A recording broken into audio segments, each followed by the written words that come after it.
Welcome back to the Way of the Wandering Wizard. I am, as always, Robert Andrew Meredith Kennedy. I am a pure and open channel for the finest vibrations of divine love and light, made manifest here, in service to Gaia and those who travel with her.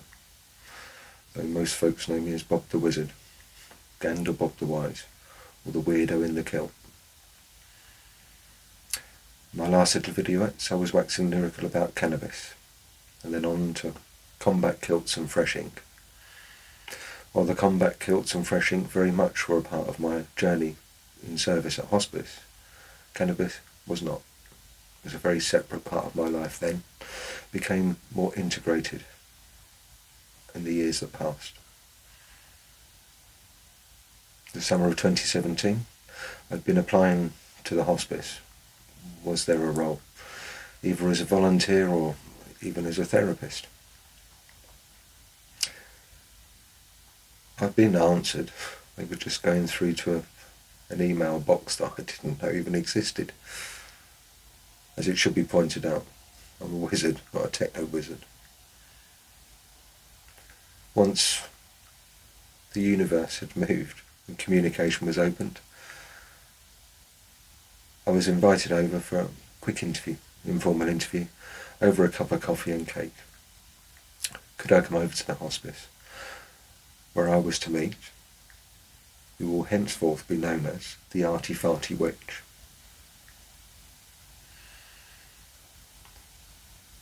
As we sat down and talked, my first impressions on just arriving in the hospice, walking in through the door, the coffee area to the left, reception, there was a very different feeling than the one I was expecting. I don't know what I was expecting, but the same as many people that walk into a hospice. The hospice I walked into was very light, open, airy. There was a sense of family, a sense of, I don't know how to describe it, peace, a tranquility to the space. I had a quick introduction, a walk around as to what kind of work the hospice was doing. I very soon realised that I'd be joining part of a large team. The hospice ran a very holistic, integrated approach to palliative care. And by palliative care, the work of the hospice is very much in bringing the very best, even in those trying times, at the end of life. A space that was offering, or a place that was offering support for those facing the inevitable. And of course for their families, their loved ones, even their pets.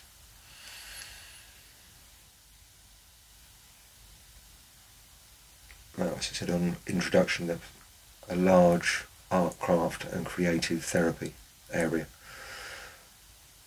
where the patients, particularly in daycare, were encouraged to come, and from the ward, come and paint. Over the years that I worked in the hospice, many fine painters, those who'd always wanted to try and suddenly discovered a talent, those that had painted throughout their lives and were finding solace in their art.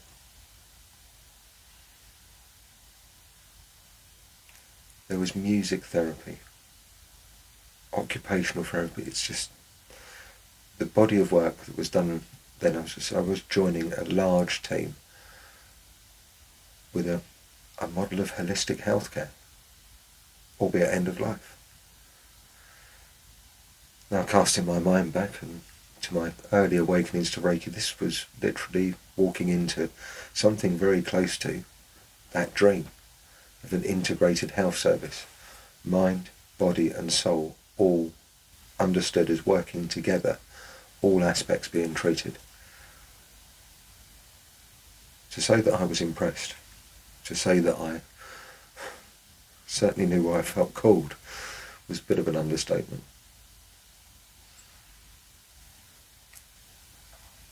Over the week or so that came, the usual, sent in certificates, DBS checks, a degree of an understanding of how many years I'd practiced Reiki. This kind of information is required. All checks in place. I arrived for my first Friday. The wonderful arty-farty witch informed me that as I was new to the shop floor, so to speak,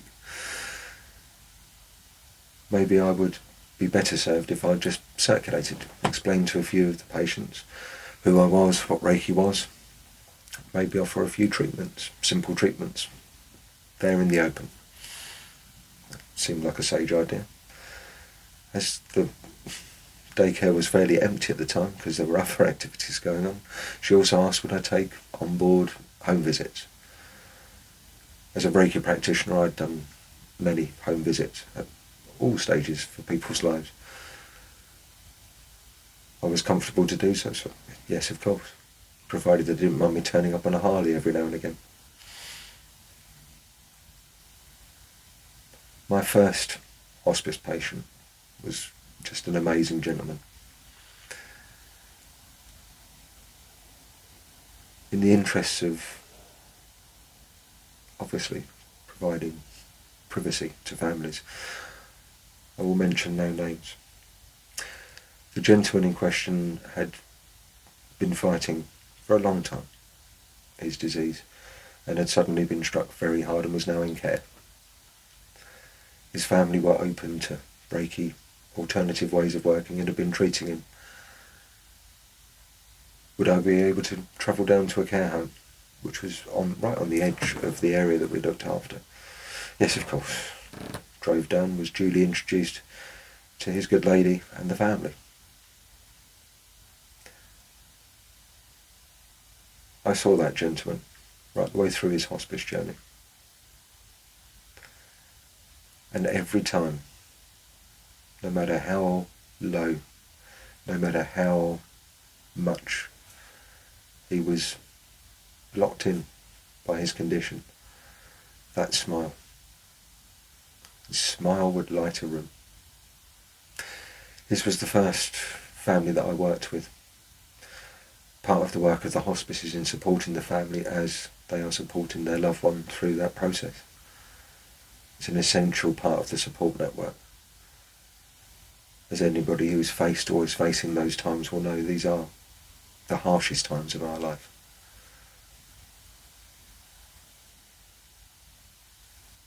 One of my fondest memories, as I have mentioned pets,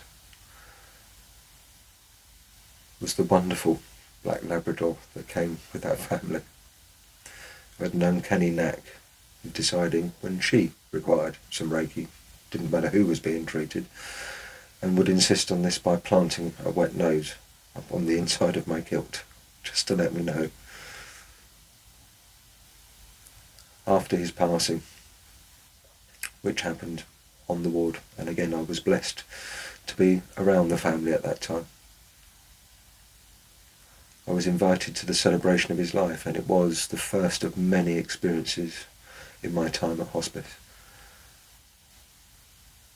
where having seen and listened to somebody through the end of their journey, you got to see their lives through the eyes of their friends and their family, through some of their experiences. People who I treated, I had no idea some of the things that they'd done. It was a truly humbling experience. My life story is now told, and mine pales compared to many of those who I worked with.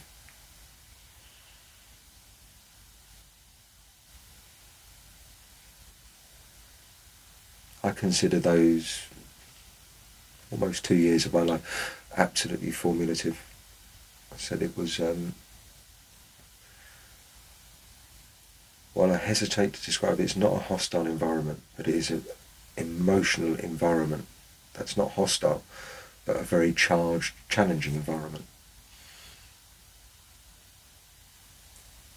As part of the work, as well as treating family, friends, that are patients, we would offer treatment, the vast range that was offered by the therapists in hospice, reflexologists, aromatherapists, Reiki practitioners, spiritual healers, crystal healers, the list goes on. Some of the greatest healers, of course, bringing my mother's trade to bear, are of course the hairdressers and the beauticians, who spend time in contact with the human being while they talk, and you lift them as they feel better about themselves. Over the time at hospice, I've literally watched people with opening to music therapy, people that were invited to share their life stories, to leave something like this. Maybe not quite this long.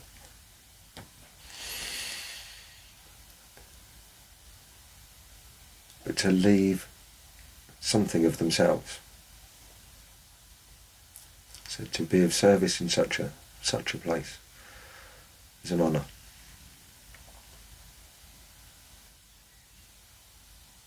It was while working in day service, probably on the art table while people were painting, hands to the back, just listening and helping. As strange as it may sound from the fact that I never stopped talking on this channel, probably the greatest gift the hospice taught me is learning to shut that up and listen to another's story. As I said, some truly humbling, certainly for me, listening to the tales of lives that these wonderful souls had led. Now each and every soul I worked with in hospice is of course special. But we have ones that are bound to stand out. In many ways, at that level of understanding I gained on the road, though I didn't share it with anyone at hospice, really, a few who might have seen something and asked, what are the scars about? I certainly didn't have the courage to talk about my experiences the way I have now. That's taken 10 years to pluck up the courage to be able to do this. It certainly wouldn't be of service wandering around going, yeah, it's easy. Because the simple answer with it is that the reason that I was chosen to work at hospice was that my near transition, foot in the door, had been highly traumatic, driven by pain, and that is not the passing within a hospice. This is a gentle passing, and if anything, my service, my payment for the service for the souls who I worked with as they made their transition, was that the peacefulness of their passing helped me discharge some of the fear of mine on the road. And for that, I can't thank any of them enough.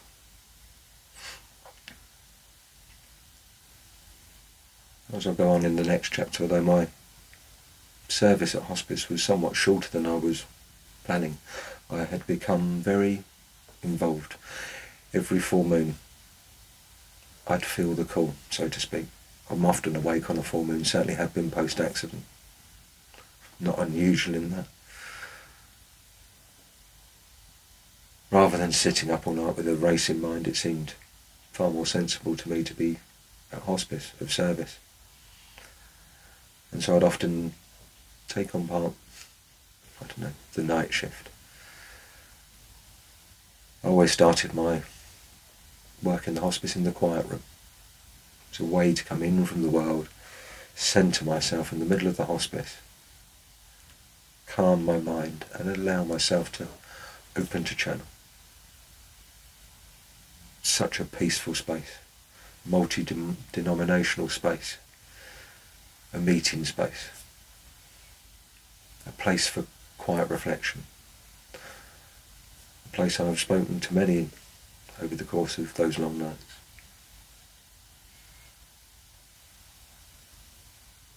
And there was a presence at the hospice. It's a space where souls are transiting, and as strange as it may sound from this side, and I make not light of that, the grief we feel, the loss we feel on this side. But on the other side, certainly from my experience and the understanding of many, it's a homecoming.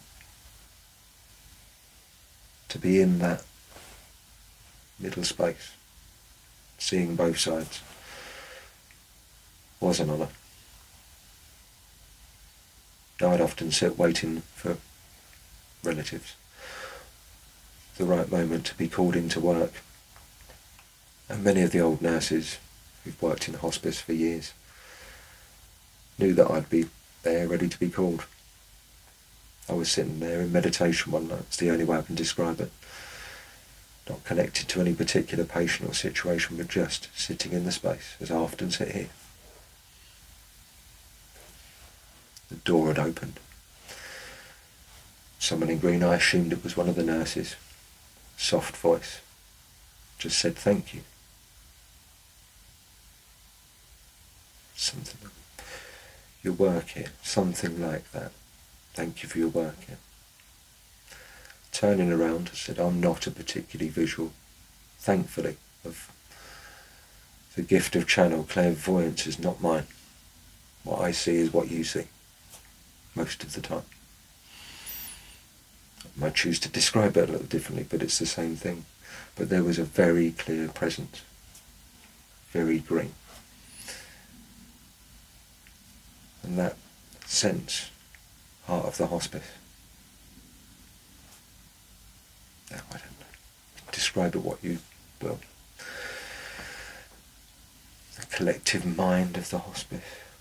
The angel that resides within the hospice. Whoever she is, it's always a joy to work with her. Those were my full moons in the hospice. Wonderful points of connection. Would often be called to those who I'd worked with in daycare who are now coming towards the end of their earthly journeys.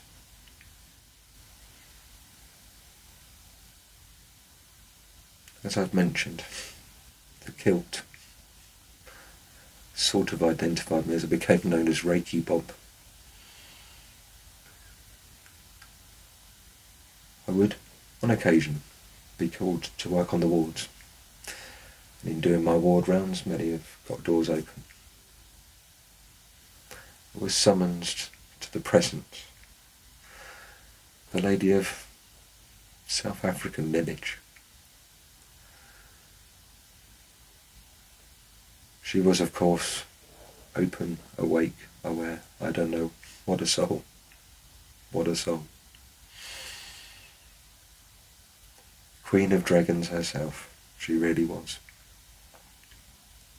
To say that there was a bond would be a bit of an understatement. She definitely recognised me from somewhere I recognised her. Walking similar paths in this area, and we were sure that we must have crossed at a mind, body and soul festival somewhere. Somewhere picking up crystals. If that, it would have to be in a past life. And we got onto the subject of Vikings and shield maidens. She mentioned that her shield maidens, her daughters, were inbound. I'd have to meet them. By a bizarre series of circumstances. And at the time, a common vice. On a fresh air break, it turned out I had already met them. I stay in touch with them to this day.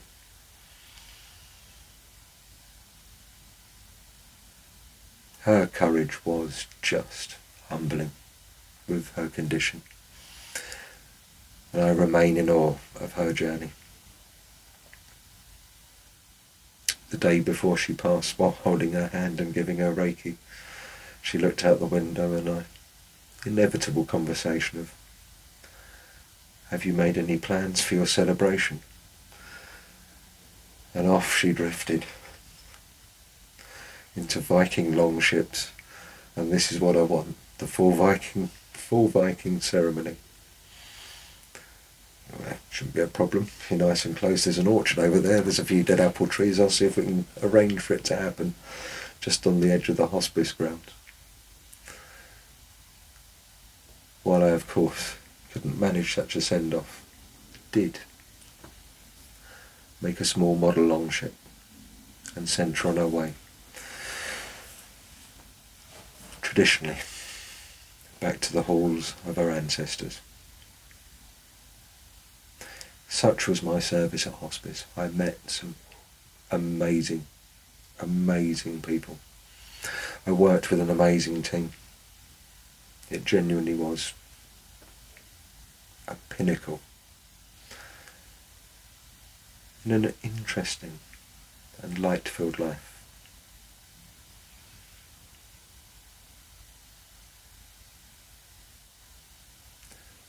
I met all kinds of souls on my travels. All manner of souls on my travels through hospice.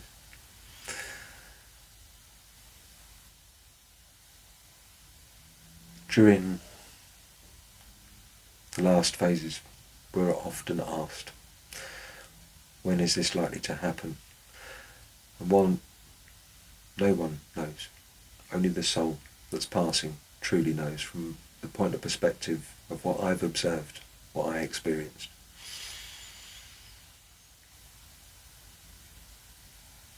The greatest example of that was another family who I'd met on many occasions through fresh air breaks. Another warrior who hung in there, surrounded by her amazing family, her tribe. Love them all. Love you, I really do, if you watch. They'd faced the inevitable, and she rallied. Oh, could she rally? But again, I think it was probably a full moon. I was in hospice. I saw himself walking down the corridor, gave him a customary hug, asked him how it was going, and got the distinct feeling as the family were gathering, this would be the night. I stayed on. The family room filled up. I carried on working in the family room, drifting in and out, as it was inevitable, or so it appeared. Having done what I could to support the family, done what I could to open up, the energy for her grand Turaha. I gave everyone a hug and said good night, and went home and slept. Following day, I was due in. It was one of my days in. I arrived fairly early in the morning, met himself on the corridor, gave him his customary hug, and he said, in an unusual tone, best you come in and see her. Yeah. As hospice work, of course, that was part of my work, and I would often sit with those who'd recently passed.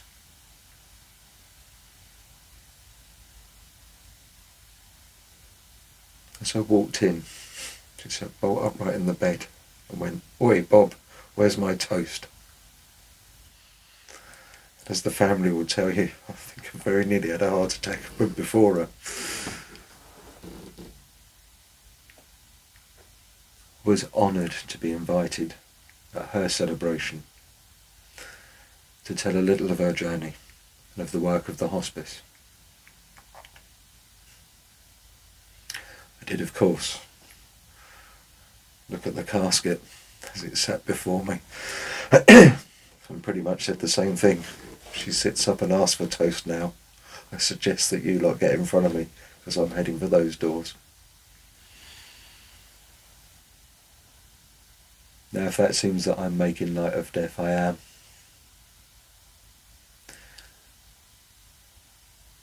Because how else do we face it? As I said, my experiences in hospice were humbling.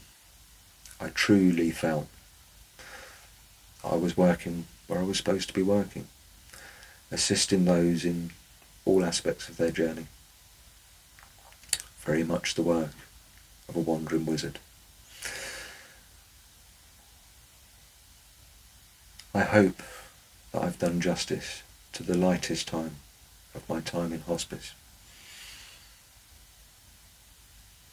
Thank you as always for listening. Take care, go well, and blessed be.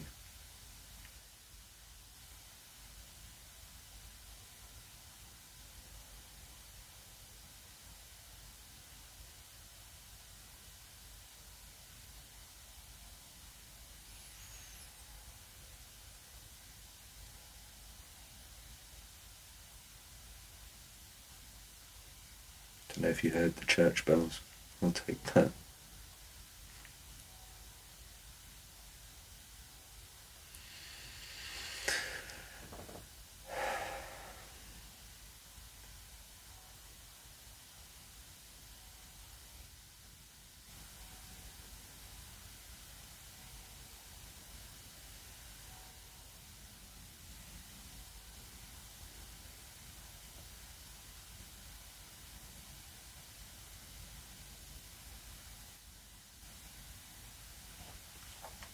As a moment of silence in respect for the dear souls who pass from each and every one of us throughout our lives. Take care, go well, and blessed be.